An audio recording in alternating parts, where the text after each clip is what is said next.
You know, clearly there's examples in the world at the moment where there appears to be more conflict than there has been before, but we're a more peaceful planet, aren't we, as a whole, than we've been at most points in the past. Are you living in the same world I'm living in? No, I'm not, but I'm not living during the Second World War. I'm not living during the First World War. I'm not living during any of the great plagues or you know, the great tribulations that have shaken the human history in the not so distant and the distant past. But we're sitting here. We've got a lunatic in the White House in the United States, and we're sitting on the verge of global nuclear conflict. And don't ever think that he's not going to try it, because he is. Yeah, but that's scaremongering, with all due respect. It's not scaremongering. The man is a psychopath. He will do it. He will do it. Well, we've take it to the bank. I think from a factual point of view, we've been a lot closer to nuclear apocalypse in the past. That doesn't mean to say that we need to be complacent, to use your own words, now. But I think I don't think that it's out of order for me to say that that's scaremongering language. Well, look at the United States. It has turned into a fascist police state. The UK is practically a fascist police state. I mean, you know, it's everywhere. I think anyone who lived in Nazi Germany or lived in France under occupation would definitely react against that statement. I don't think so. Wouldn't they? No, I absolutely do not think so. I have studied this extensively. And the comparisons between Nazi Germany and the United States today are vast and numerous. Do you have a secret police that takes people in the middle of the night and they never reappear? Apparently they do. In large numbers? Well, they're starting to get the numbers larger and larger. They've got a place called Guantanamo. It's just the beginning.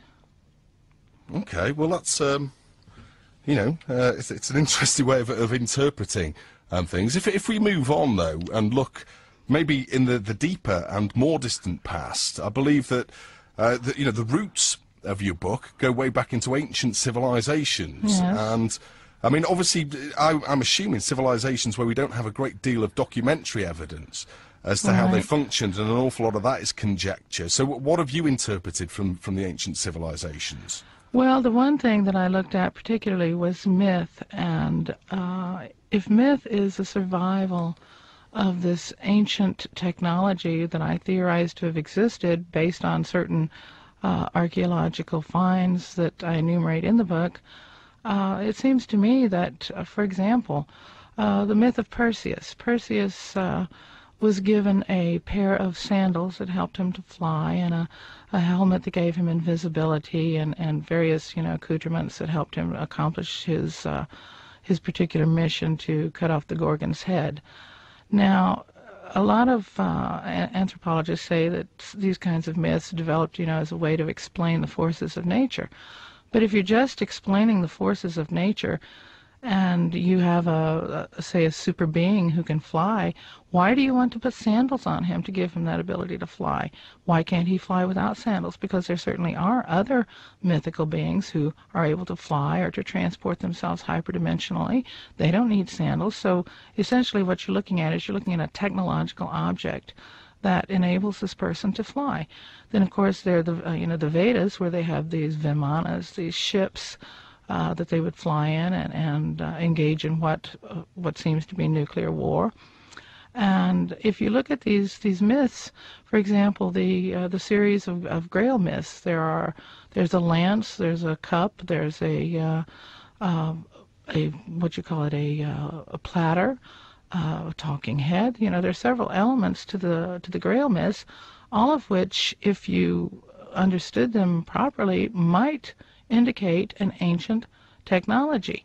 And I go into that in the book to some extent to try to show how, if a civilization ended and all of the infrastructure of that civilization was destroyed, essentially, how the survivors would tell the stories about what civilization was like to their children, to their grandchildren, and how after several generations these stories of this ancient culture, this ancient technology would be transformed into myth. And that is what I think we see when we see these ancient myths of flying and special powers and mastery of space and time. And you mentioned archaeological evidence. What kind of archaeological evidence are we talking about? Because obviously, you know, I'm obviously, you know, I've been to Stonehenge, and just the very fact that we still don't know why these amazing edifices were created thousands of years ago. Of course, there's strong theories, but what would your theories be? Well, I would say the Stonehenge itself is an energy accumulator, and it probably worked with human beings as part of the machinery. They interacted with the stones to gather the energy or to gather it into themselves. It was a human hyperdimensional interface.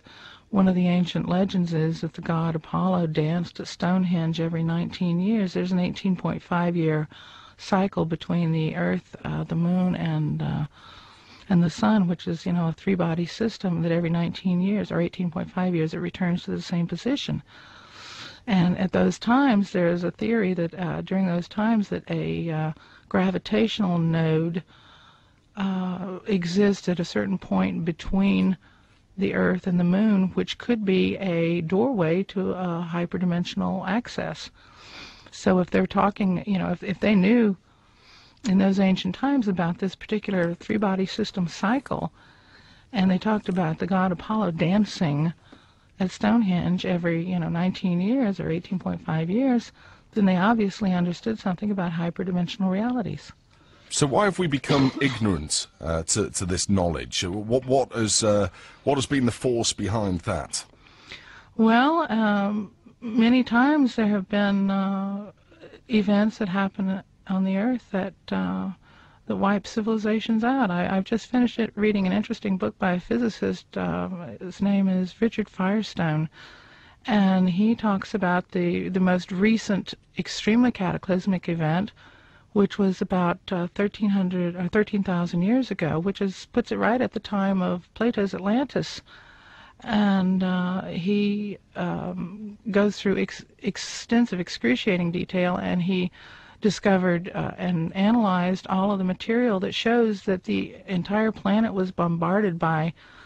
He discovered and analyzed all of them of a swarm of cometary bodies that exploded, you know, either in the air or impacted. He proposes that the southern end of Lake Michigan is a cometary impact crater, and that there was one in Hudson Bay, and he has found several others around the planet, and that basically at this point in history, nearly the entire human race was wiped out, as well as all of the megafauna of Europe and North America and South America too. And the knowledge was lost at that point, and well, at points like that in human history. Yeah, I mean, if you're, and also another thing that happened was that the sea level rose 400 feet. So the evidence for you know most of our civilization lives on sea coasts or on along sides of rivers. So if your sea level has risen 400 feet since then, or at that time, an awful lot would be covered up. And of course, if you have exploding comets in the atmosphere, such as if you have hundreds of thousands of the Tunguska event happening. Now imagine, because you look at the Carolina Bays in the United States, and there are hundreds of thousands of them. And actually, the Carolina Bays are not the only place in the United States where there are these particular features. He shows how they also exist all over the Southwest, that they are also in the in other areas of the world, that there are some of them even in Ireland, I believe.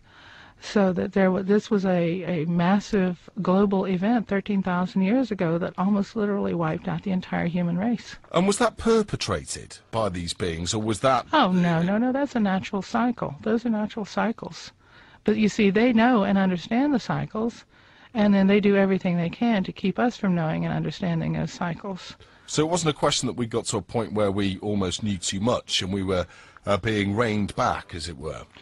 Well, you could say that, because and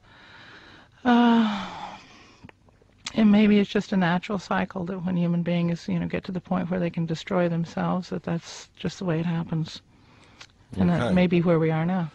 So, having written the book and having studied these subjects extensively, your worldview does sound bleak, I'm afraid to say, Laura. Is that your feeling? Do you feel as bleak as the very stark manner in which you described the current state of America at this point in time?